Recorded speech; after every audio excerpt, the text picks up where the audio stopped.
Hello, everyone. So, right now we're going to be discussing social media and screen time, which I know everyone cares about right now. And social media is such a huge part of our lives, isn't it?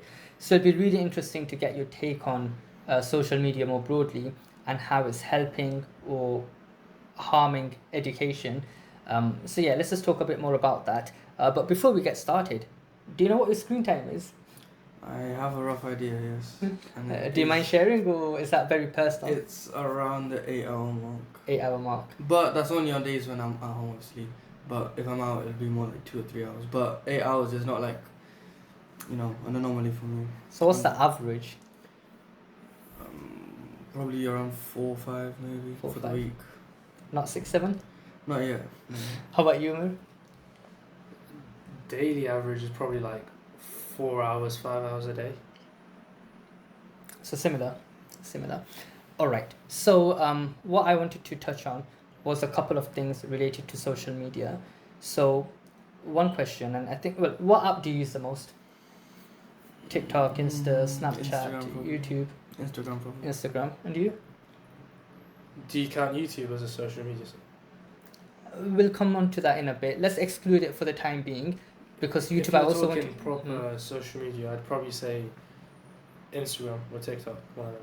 Okay, so the first question I wanted to ask you guys to get your views is whatever your favorite platform is, whether it's TikTok or Instagram, would you delete it for £10,000 For £10,000, yeah. permanently? You Fam. cannot download it again. Yeah. You know what it is? I think Instagram, it's not the best for talking to people, and it's also not the best for short form videos. I think the best for short form is TikTok, and the best for talking is probably either Snapchat or WhatsApp. It's just because it has both very good on that. That's why I end up using it the most. But if I deleted it, I'm sure I'll be fine. And you? Let's say the question's for TikTok, yeah? I think it's a no-brainer. I think I'd delete TikTok, like, right now, In a heartbeat. in a heartbeat. And it's never not download even- it again. Yeah, it's not even about, like, for, like, monetary reasons. It's just that I'd probably just do it. Because, like Rayan said, I mean, TikTok is not great for communication. Only now you can send, like, pictures to your friends on DMs and stuff. Like, it's not the best for communication. And I feel like I spend too much time on it anyway. Okay, thank you both. So I think the reason I asked you that is just to get your reaction to not having one specific platform. But what if the question was £10,000 to delete every social media account? Then is it different? Because obviously having alternatives, it changes the equation a lot. Like if you can't message someone on Insta, you'll message them on TikTok or WhatsApp, like you said. So then does it change it? It depends. Does WhatsApp count as social media? No, let's say WhatsApp doesn't Then I count. do it. Then you do it. Because then you can So still talk to YouTube, people. TikTok, Instagram, all three of them you do. YouTube, social. For I thought we were example, excluding it for from that. example, if YouTube was in the equation, Then it gets a bit trickier. the reason I'm sort of flipping back and forth between including YouTube or not is for different purposes. So like YouTube does have shorts, and that can contribute to doom scrolling, which is a topic I wanted to touch on. But yeah, let's say you were to exclude any platform where you can have doom scrolling, because WhatsApp right now you can't. It's just communication. Then would you do it for £10,000? I think I'd struggle to understand why I did it, but I think eventually I'd get around to agreeing with my old self. I think 10k is probably the right amount. Any less, I'd think about it more, but 10k is good amount. I don't think I would. When you bring YouTube into the equation, I probably wouldn't do it. Because I think YouTube is more than just, like, labeling it as social media. I think YouTube, you can also, learn things. You can also, like, you actually watch things. Like, I mean, you might struggle to find it, but you could probably find movies on YouTube. You can find, like, episodes for, like, series that you like, music as well.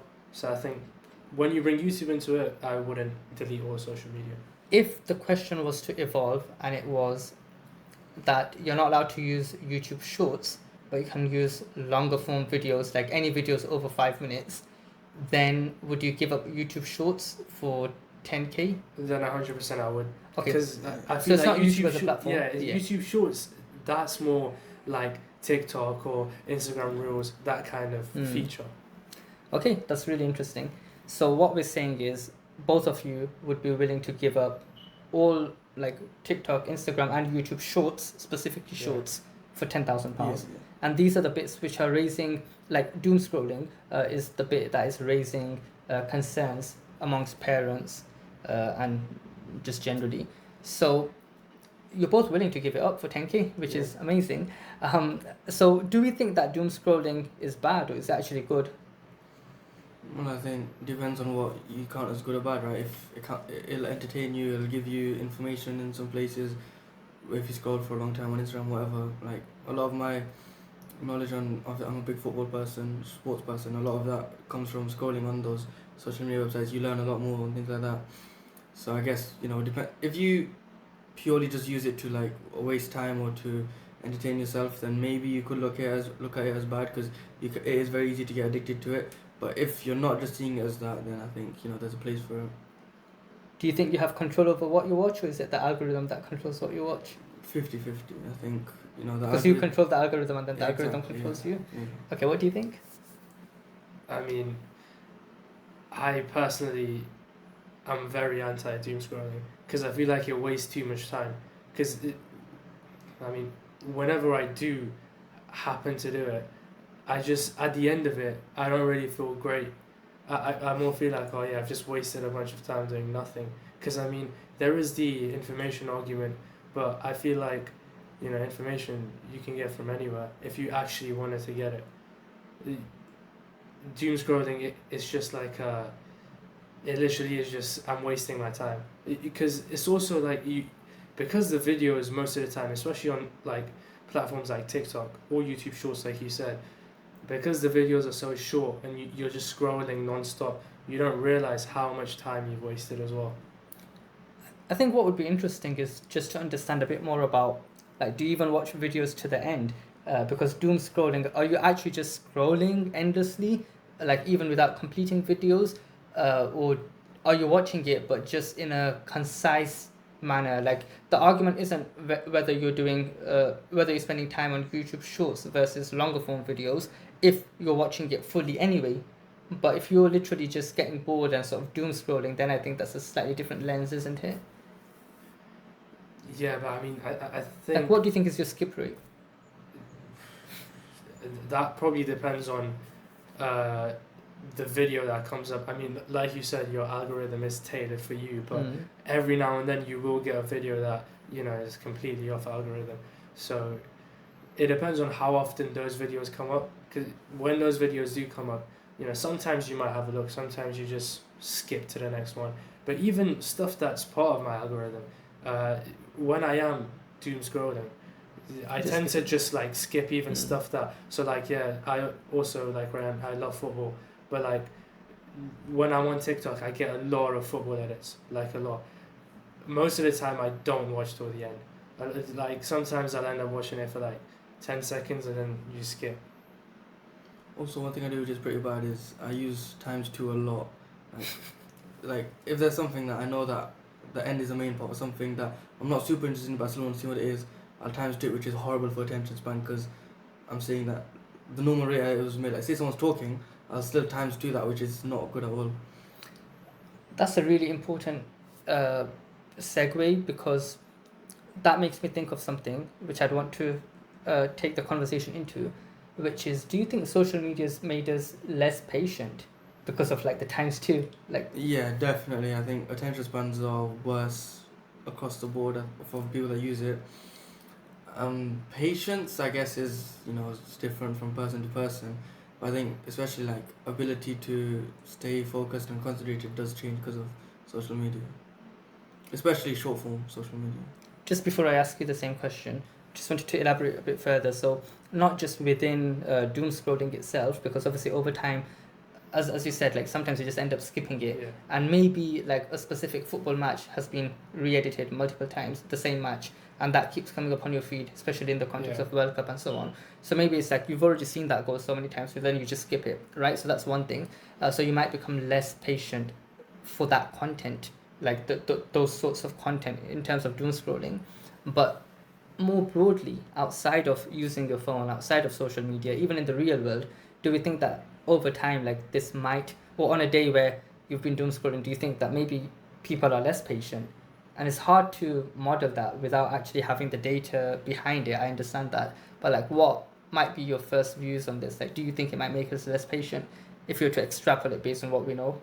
I think it, like, for me personally, it definitely has made me more impatient, because like the videos you see on like TikTok or Insta, I know I'm mentioning TikTok a lot, but it's because I use it the most. But like, It's your favorite platform. You said it yeah, earlier. like Yeah. the videos are so short, and like it just it destroys your attention span to the point where the other day we went to the cinema, and the movie we went to watch, it was like 3 hours long, and I didn't know it until just before we went inside to the screening room, and then I was like going crazy. I was complaining like, oh, it's 3 hours. What am I gonna do? Like, I mean, I was fine throughout the movie and when I came out, but it's just like you get that idea. Like, it is making me more impatient. Like 3 hours seemed like the end of the world at one point. I was of one of the mystery people. I went with you toward that movie, and I'm horrible on TikTok. I think I watch it more than you do, and I think my attention span would probably be worse as a result of that. But I was fine with that. So then, is it a case of if that thing interests you, you're willing to be patient for it, regardless of how doom scrolling has affected your attention span or not? Because like, I was interested in that movie the whole 3 hours. I didn't check my phone once. Obviously, like during long movies, I tend to, oh, what time is it? How long has it been? Stuff like that. I didn't check my phone once. So then, is that patience thing you're talking about? Does the attention span thing only affect things that aren't as interesting to you, or would you still be as willing to be patient for things that you are interested Okay, in? whose idea was it to go watch the movie out of you two? Uh, Or was it somebody else? The idea was go to the cinema. What movie wasn't Okay, decided maybe. on until the day. Okay, so is that like, how did you rate that movie overall now? Probably like a 7. I gave it a 4.5 out of 5. So you actually found it worse. Out of 5. Oh, so So out of 9. 5. Out of- Oh, yeah, okay, okay. mine was You- out of yeah, out of 10, 10. All right. So you obviously liked it more, and that kind of explains why you were more patient with them. You enjoyed it, but you didn't. I think there are a couple of things here. One is definitely, do you become more conscious of your time, which is, it sounded like what you were saying, and I don't think that's necessarily a bad thing, because time is time is probably more important than money. So I think that lens isn't bad, but then the lens around being impatient through that movie because you think TikTok has contributed to that, but you're saying actually you enjoyed it and you doom scroll even more. So how do we reconcile all of that? I think his point is true, where it's more on what you actually like. Because, like, I mean, football games on, sure. I mean, some football games can stretch to like 2 hours. But when I am watching a football game, I'm like glued to the screen. It's like I won't be impatient. I won't, lose my attention in the game. I will be glued onto the screen, and that is purely because I like football more. Whereas if we were watching a different sport, like maybe let's say an F1 race, which is also very long, I can lose attention pretty quickly and stuff.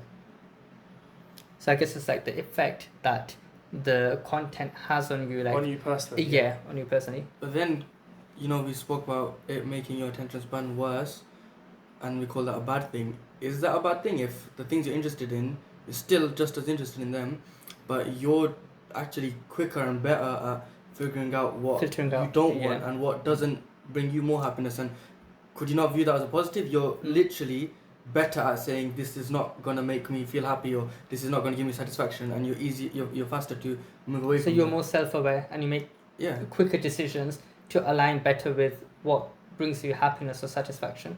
Yeah, because Essentially, you're semi-trained to do that, right? You do a lot. Do I like Mm. this? No, I'm going. Do I like this? Yes, I'll stay. And could that not be viewed as a positive in life? No, definitely, I think that is true. Because I mean, yeah, like now I am able to identify what I like and what I don't like, and my attention span hasn't changed. Like, let's say even if the football game was double what it is now, even if it stretched to like 4 hours, I wouldn't really care. But maybe the use of social media and stuff has helped me and many other people identify what truly they do like and what content they want to see. So I think what we're saying is, when it comes to other content, like let's say a movie which you really really enjoy, or a match which you you really enjoy and you want to watch it, and even if it's double the length, like 4 hours football match, you'll still watch it.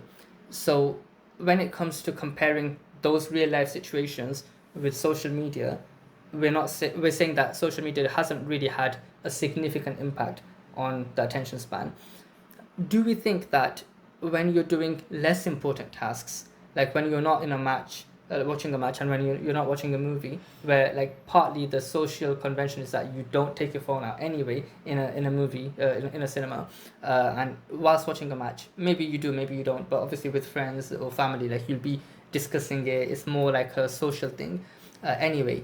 But suppose you're in a situation where like you're semi interested only, and then your algorithm obviously feeds you more interesting content anyway. So let's say you're studying, like you're in a lecture theater, and you're listening and you're just a bit bored and you take your phone out and you start doom scrolling. I've been there. Yeah. So it's like, do you think it's made us very quick to dismiss certain things which are even beneficial for us, like a lecture theater? Obviously you're paying, I don't know how much the fees are right now, is it £9,000 still? Yeah. Yeah, so you're paying that much amount every year anyway, and then it's like, well, you still get bored quite easily. Maybe it is a lack of attention span because it doesn't fully interest you, and then you start doom scrolling. So yeah, like, are there nuanced situations where it's not just as simple as in a cinema, okay, you're still putting your phone away, you're enjoying the movie, but in a lecture theater, or maybe like when a family is talking to you, and maybe some of that is relevant, some of that's a bit boring, and then you start putting your phone out and then either messaging or just start doom scrolling,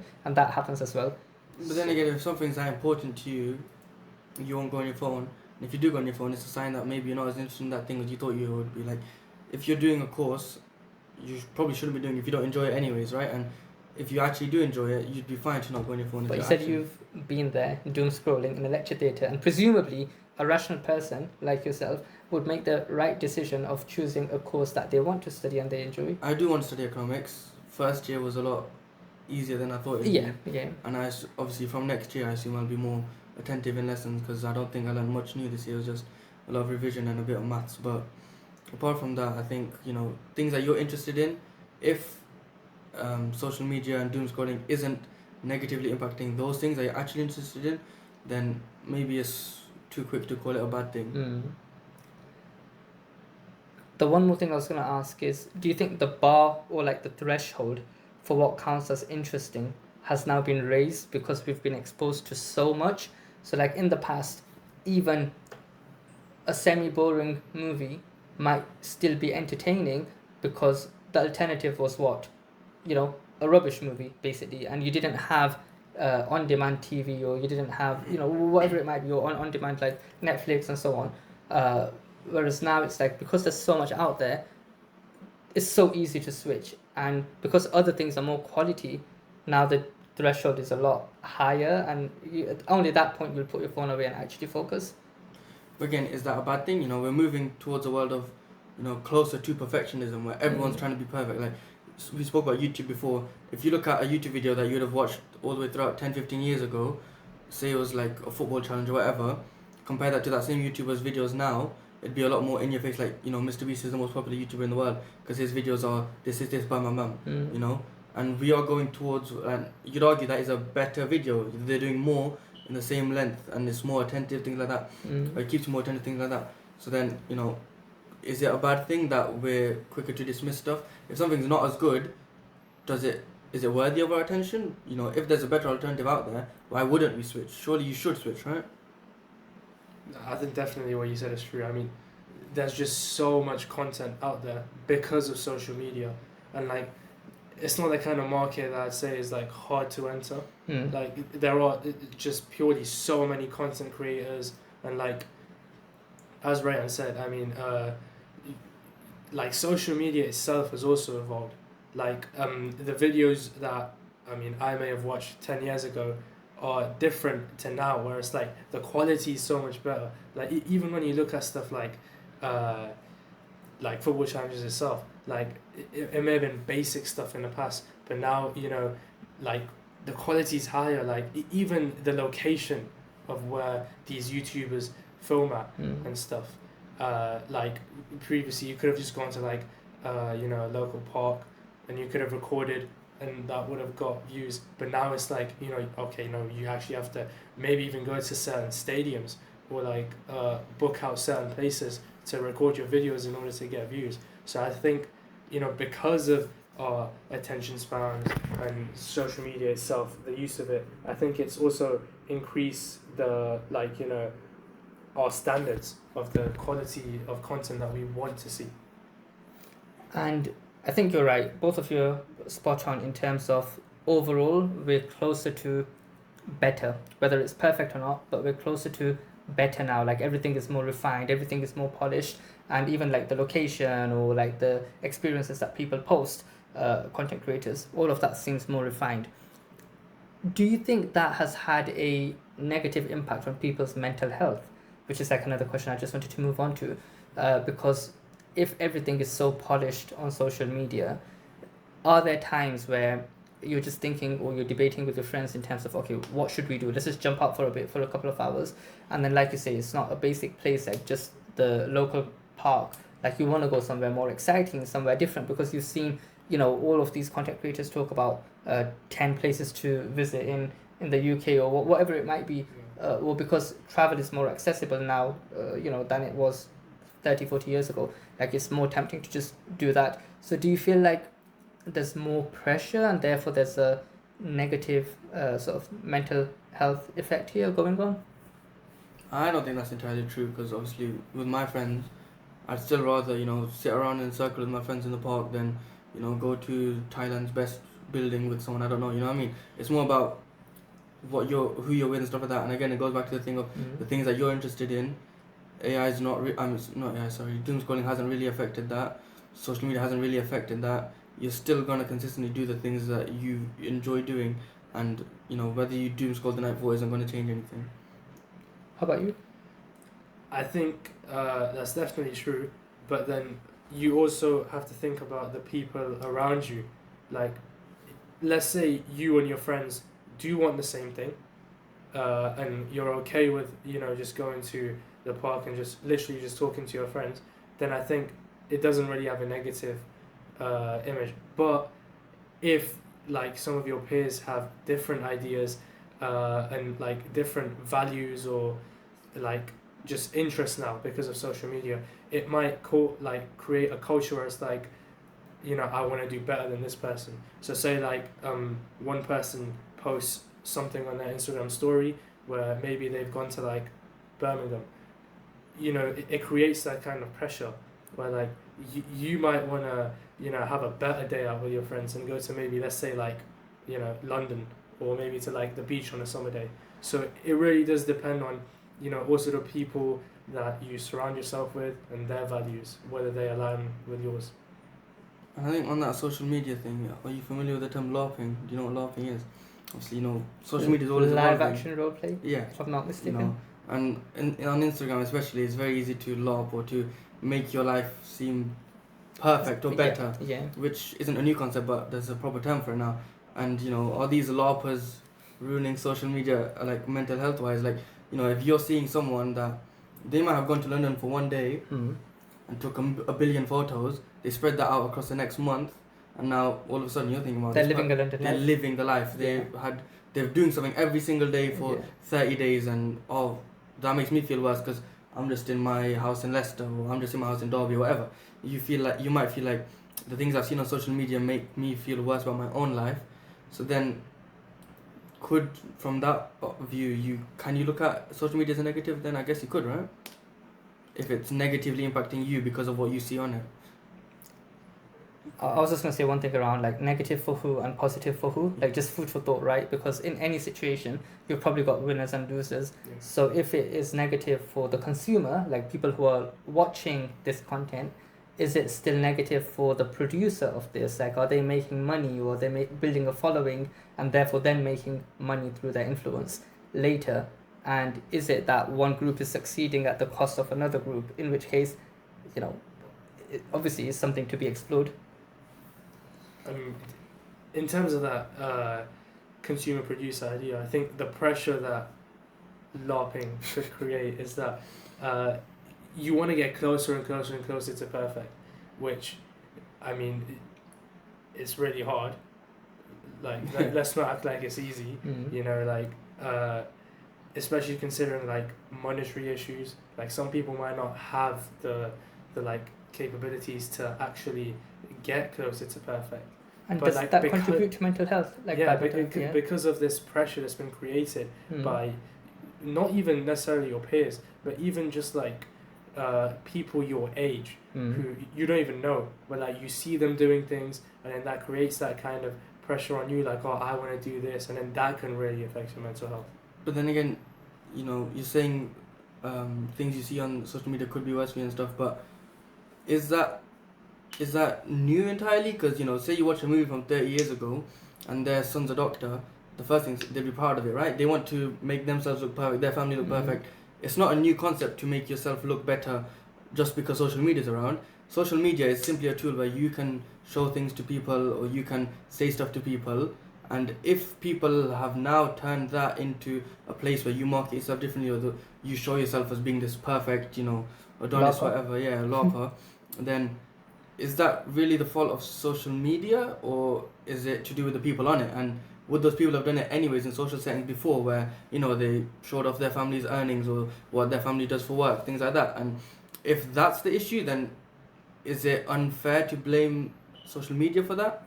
So without social media, would you have the scale and the ability and the influence to be able to do what you're doing right now, to LARP basically? So therefore, social media is a part of it, right? But again, Or it's what you're doing on social media isn't the fault of social media itself, right? Instagram isn't It's a forcing platform, you to yeah, LARP. It's not yeah. forcing you to make yourself look like you're having fun every day and stuff. And Mhm.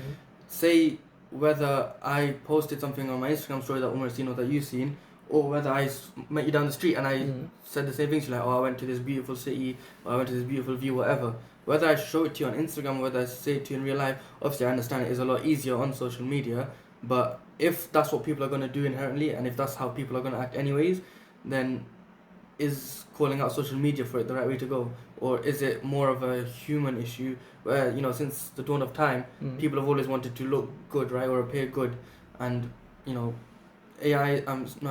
social media is just another way of doing that, as opposed to actually pushing people to do it more. I was just going to ask one question then, if you don't have any immediate comments, which is, understandably, you're saying that social media is just a platform, and what people do with it is obviously their own choice. So that's one thing. So let's take the content available on social media as uncontrollable. And then the controllable aspect is, to an extent, how much you engage with social media. Like, comes back to the doom scrolling bit. That's one bit. The other factor would be how much, so A is the amount of time that you're exposed to social media. The second bit is what your own algorithm looks like, because that's informed by, to an extent, your choices. And I guess the third bit is, does it then have a adverse mental health effect or not? And like, personally, is there anything that we could do about to limit the negative mental health effects at all? Or do we think that is just a given? Like, there are stories of people who are a lot more impacted by social media, and, you know, there are sort of suicidal stories and stuff as well about it. So what would be a message to them then, in terms of how to limit the negative impacts of social media, if any? I mean, if anyone is feeling that way, I'd personally say just get off social media, probably. Because, I mean, recently, this is like a personal thing myself, but I've been cutting down on my social media, and it's done nothing but benefit me, really. Like, I had exams a couple months ago now, and, you know, cutting social media allowed me to, you know, revise more or revise better, because as we mentioned, doomscrolling at the start, because you're doing it so much and you're doing it so frequently, you don't realize how much time you actually have in a day. So cutting social media actually helped me realize how much time I had in that day, and then I was able to use that time, you know, better, so I could revise more.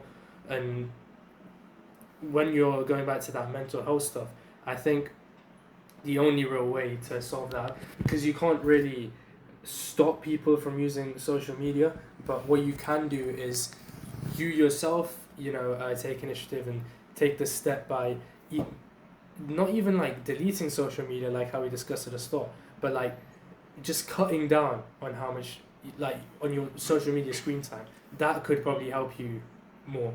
But then again, a lot of the people on this social, like TikTok, what the minimum age is 13 or something like that. I'm not It's sure, but might like be, yeah. you can access these social medias at a very young age. So then, how you're saying it's on you to take your own initiative.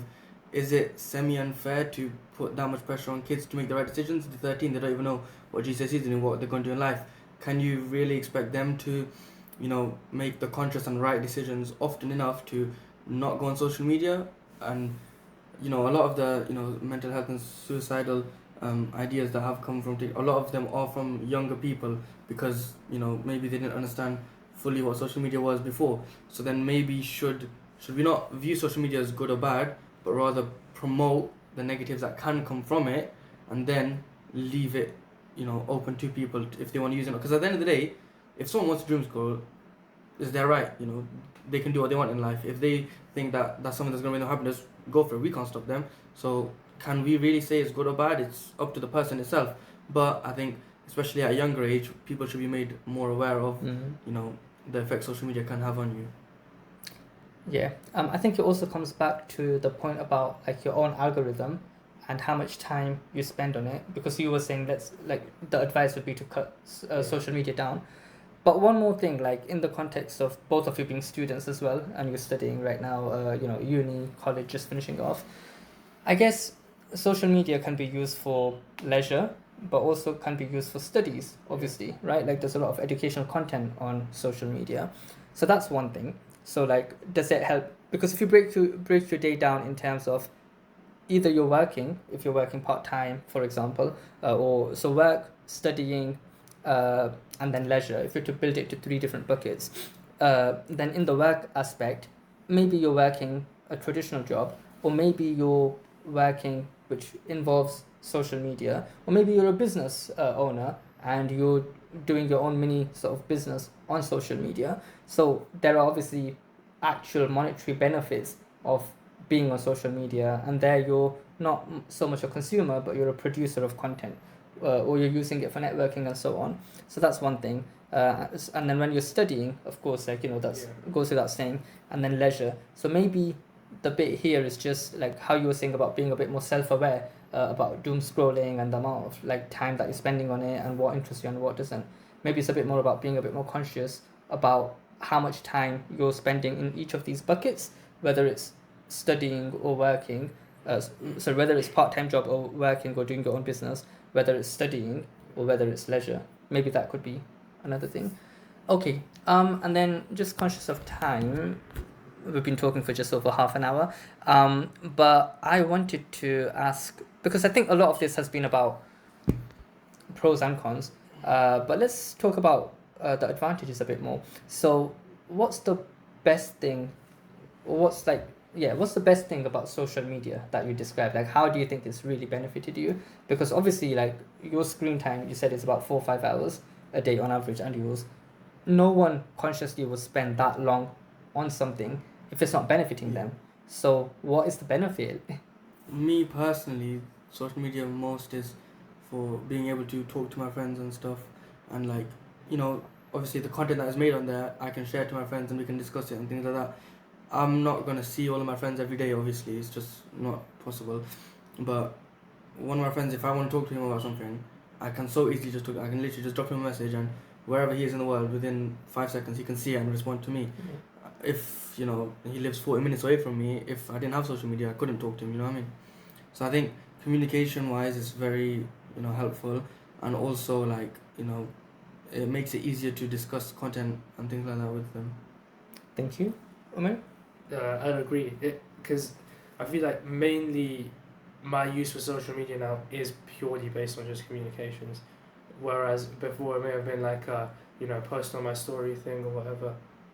Now it's more like a maybe seeing something funny and sending it to my friends and like talking about it, or maybe even just catching up with friends of us. I think social media just eases that and makes it like uh, a normal thing, whereas before it would have been harder. You know, you might have to go around to your friend's house and stuff. Now it's just like, you know, I can open my Instagram DMs and catch up with any of my friends. Just one last question then, I guess. So we've spoken a lot about the traditional social media platforms, TikTok, Instagram, and YouTube, but YouTube Shorts. Obviously, YouTube, there's not much sort of messaging feature in there, although you could take a YouTube video and send it via WhatsApp, for example. So there is a hybrid there, assuming you take the support of another platform. But whilst we're discussing the positives of social media, what do you guys think about LinkedIn? Like, have you used LinkedIn ever? Because it's more towards the professional side, but then there are still similar features within LinkedIn, aren't there, where you are able to have connections, you are able to I think I haven't used it in a while, but you are able to post videos and send each other videos, presumably, or at least links of it. So what do you think of that? Because maybe the content is a bit more different there. I mean, personally, I've not really used it myself much, but I am aware of like what LinkedIn is, and would I really classify as social media? Though I'm not sure, but I think what LinkedIn offers is really good. I'd say it's more of an alternative to social media because you actually post, like you said, more professional stuff, and yeah, that can help your networking and your like connections with employers, or even like I'm aware that with LinkedIn you can even connect with like some of your previous teachers, which I think you know, that can help. Maybe they can organize like alumni talks where you might go in back into your sixth form or your secondary school, and you can give a talk to the current students. I feel like that has its own benefits, but I wouldn't really classify it as social media. Yeah. I think you spoke about work, study, and leisure. I think social media definitely falls into leisure, and LinkedIn is definitely work. I would never consider it as a social media. Obviously, you know, you can meet people on there. We've heard stories about that, but there's like, you know, it's just something that I don't even class social media. It's just very, very work. I have it. I don't use it a lot, but I see the kind of content on there, and I would never classify it as a social media. Yeah. You wouldn't really doom scroll on Never. LinkedIn. Yeah. Never. Yeah. Unless you just want to know what everyone in the world is doing for work, which is which is a very different dynamic. yeah. Cool. Okay, thank you. There is one more question that I had, and I just wanted to get your take on this. So we spoke previously about AI as well, didn't we? In a different episode, and we spoke about like AI in the context of homework. Yeah. But I just wanted to touch on AI in the context of doom scrolling. So there's a lot of AI slop out there, like Strobalina, and I don't know what else there is. But yeah, like, do you think, because that can be addicting as well at times, and so many people just want to know, you know, who's cheating on who and how all of that goes. What do you think about that? I'm pretty anti-AI in general, but I think on social media, very specifically, it can be good because we've had some generational things come from it, like, you know, lop, lop, lop, sahur, you know, it's a combination of Instagram. So I don't know what that is. Do you know, it's like the AI characters they make, you know what tung tung tung sahur is? No. It's just another Italian brainer. I'm sure the people at home know all about it. It's just like, you know, good can come from AI content-wise, but obviously we all know the effects of AI long-term, and that's why I'm personally against it. But if I see one on my, you know, algorithm, I would You'll not watch it. Yeah, exactly. So I think I can't call it bad. I think it more depends on the age group, because I feel like well, me and Rayan, because we've grown up with AI on social media, for us it's easy to identify, is this AI or is this real? Whereas let's say like, you know, kids or maybe even people like your age who know how to use you know how to use social media, but the idea of AI in social media is really, really new to you. You might not be able to identify like, oh, is this AI or is this real? Like, if we go back to like the football kind of idea, I see so many AI football videos, and like for me personally, like I was using football social media before AI, and like I use it now with AI. So for me, I know, okay, no, this is AI clearly, but I know, like, for example, my dad, like, he might show me a video every now and then, and it's like it's completely AI. But and I he have might to think tell it's him, not. and Yeah. he might think that, Mm. oh no, this is real, like this actually Mm. happened. So I think there are dangers of AI in social media, in the But I misinformation. think they flag kind of it, don't they, as AI generated Not always. content? Not all of It- them. Not it always, does yeah, slip yeah. in, Most of the time. I they know do, on yeah. Instagram there is, like, under Yeah. the user's username, Yeah. it will say created by AI Yeah. or Meta or something. But on places like TikTok, there isn't much of a filter. I think it does. But not always. Not I see always, it- yeah, but not Yeah. always. But then yeah. again, can you blame AI for the consumer's inability to distinguish between whether it's AI or not? And then can we call AI bad just because some people aren't as switched on or aren't as good at social media? Can we say that it's AI's fault? If if someone makes an AI video, me and or us three might see it and we might find it funny because we can tell it's obviously AI. But if someone doesn't, can we blame AI for them maybe being misled? Or they're choosing to go on that, they're choosing to see that video, and then whether they believe it or not, you can't really blame AI for that, right? That's person to person, because us three might have seen the same video and we might have enjoyed it. So then from the creator's perspective, that's a successful video, they've made it and people have enjoyed it. Because someone else can't tell whether it's fake or real, is that the fault of the AI? It's like we said with the mental health social media idea, Mm. where it's like you can't control who uses it, but you can raise awareness of it. So like if every video was labeled as like AI on social media, that can prevent that misinformation idea. And again, like we said, you can't stop Mm. people from using AI, because there are good uses of AI also on social media. Yeah, I think there are two things here, aren't there? So one is, can you actually tell whether it's AI generated or not? Yeah.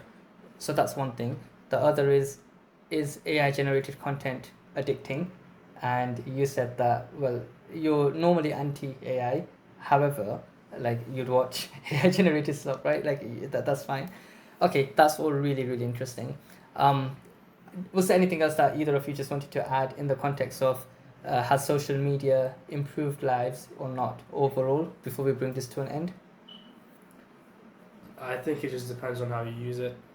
It can, like in terms of the entertainment idea, stuff like YouTube, you can like watch content you like, and like how we discussed with a standard idea, the standard is getting better, so the content you watch is most of the time also getting better. But then also there's a mental health idea. It's more about how much you use social media as well. So I think with the correct time management and like even for kids, the like parental guidance and stuff, I think social media can be good, but there needs to be more awareness on how you should use it. Good, but with the right steps in place. Definitely, Yeah. And I think it is good because I think Yeah. if you asked everyone that has social media, would you delete it? 99% of people will say no, right? And if they would have just deleted it anyways. It's not like you're forced to use social media. It's up to your own choice. So I think if people are fine with it and they're actively choosing to have Instagram, have Snapchat, have TikTok on their phone, then we It's can't- adding some value exactly to them. we can't call Yeah. it bad. I think, Yeah. but yeah, the awareness thing is just the main thing, especially for younger people. Well, thank you both of you. Really appreciate the discussion right now. And like I say in all of our podcast videos, if there's any other topics that you want us to discuss, let us know, and we'll try and talk about those. But for today, for now, thank you very much. We'll leave it here.